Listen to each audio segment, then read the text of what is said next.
Good day, everyone. I am Eliza Demure, and today, me and my partner are going to report about ethics and globalization. And now, let us tackle first what is ethics and globalization. So, ethics examines the rational justification for our moral judgments. It studies what is morally right or wrong, just or unjust. So maklaro man no of unsa jud ang ethics no. Sige na to ni sige na nato ni og balik-balik og discuss, and it talks about atong moral behaviors, if morally right ba siya or morally wrong ba ang atong action nga gipakita. So let's proceed to globalization. It refers to the spread of the flow of financial products, goods, technology, information, and jobs across national borders and cultures.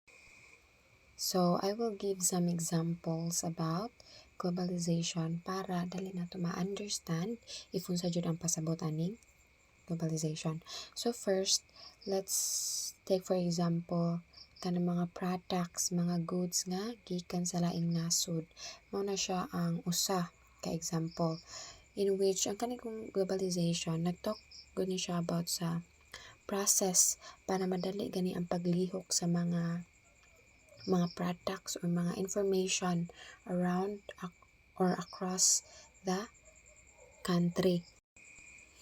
And usapan no, ang kaning globalization kinatakom na ni nato pag first semester, in which ang globalization kay daghan jud ni siya og meaning, daghan og mga definition, but usara ang tumong of course.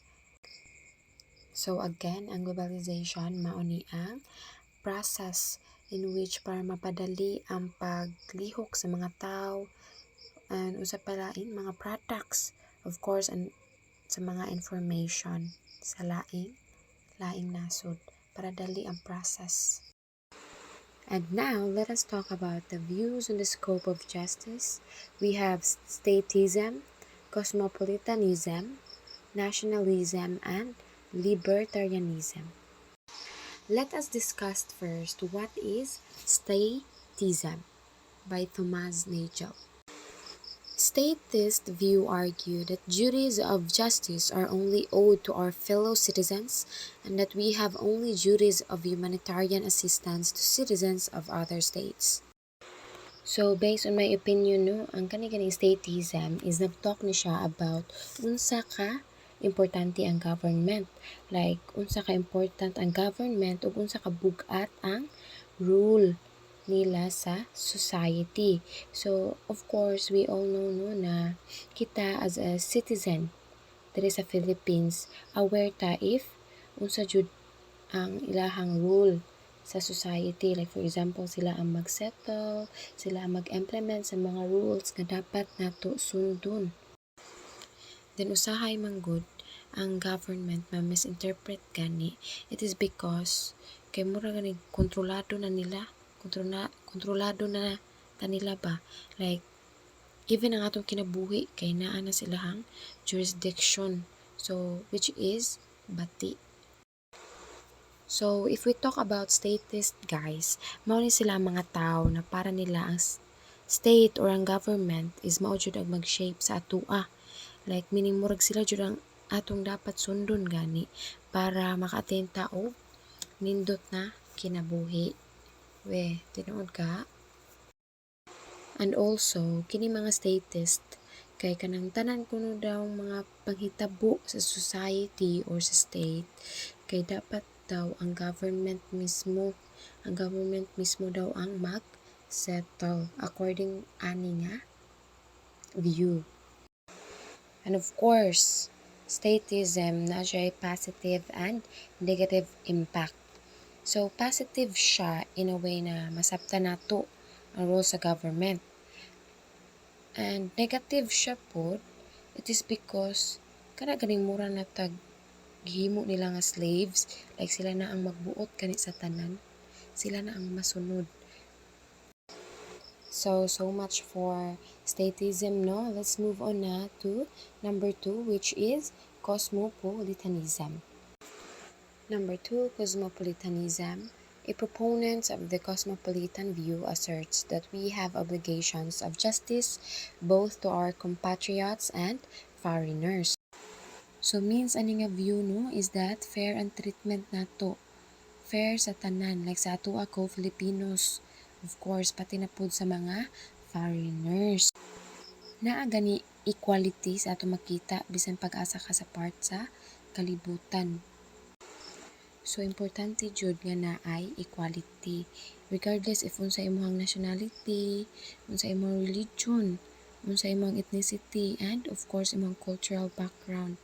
So there are two types of cosmopolitanism.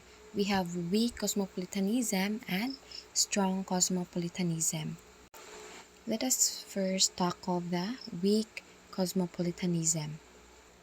Weak cosmopolitanism. The view of those who advocate that we have duties of justice both to our compatriots and to foreigners, and yet we have more duties to the former than we do to the latter. If mag-talk ta about sa weak cosmopolitanism, kana focus ra siya sa local or national identity. Like for example, here in the Philippines, mas nag-care ta sa mga Pinoy o sa mga foreigners nga nag-visit sa tua, o mas kitagaan na to sila equal treatment kaysa sa mga tao nga wala sa tuang nasod, wala inside sa tuang country. So next, let's talk about the strong cosmopolitanism. The view of those who maintain that we owe equal duties of justice to both our fellow nationals and foreigners. So kining strong cosmopolitanism kay opposite ni siya sa weak cosmopolitanism. Kay kining strong cosmopolitanism kay nag-focus ni siya sa tanan. I mean, nationwide ang ato ang pagtrato o equal gani ang atong pag-trade sa ilaha. Like na-maintain jud ang equality ba both foreigners and co-citizen. That would be all, and now let's hear Miss Angel Cabatanya to continue the report. Good day everyone. So my name is Angel A. Cabatanya and I will be discussing the nationalism by David Miller. So what is nationalism? A state will better perform the task of articulating and implementing principles of justice if it governs a relatively homogeneous and unified nation whose members agree that they are bound together by ties of solidarity. So it's clear na the nationalism is bound together by ties of solidarity, and it's also emphasized the love for our country or nation that promotes policies that aim to maintain or strengthen this homogeneity and identify with one's own nation and support for interest, especially to the exclusion of the interests of other nations. Next is libertarianism by Hiller Steiner. Libertarianism argued that all individuals have rights of self-ownership over their person and body, as well as right of ownership over the resources which they have legitimately acquired or produced. So libertarianism is a that advocates for individual freedom and limited government intervention in both personal and economic matters. So kaning gitagaan tawag freedom to choose o kinsa gyud ang ato ang gusto, like sa politics, and it's also based on the principles of self-ownership, individual rights, and voluntary cooperation. Next is lac and proveso. One is entitled to appropriate a resource of one leaves others as many and similar opportunities to appropriate resources. So kining lac and proveso kay is a labor theory nga pwede ka makapadagiyag usa ka private property by working on it.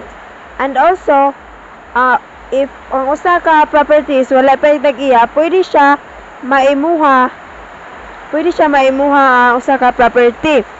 And a just social arrangement is one which respects and enforces these rights. So dapat naboy social arrangement just like nga if ang usa ka properties na naay nakatag-iya, ikaw pwede ka na kay right nga mogamit with the permission of the owner. Then ikaw po nga tag-iya, pwede nimo siya paabangan baron ang imong property. Therefore, dili masayang ang imuhang private property nga imong gipagamit sa lain. And that's all. Thank you.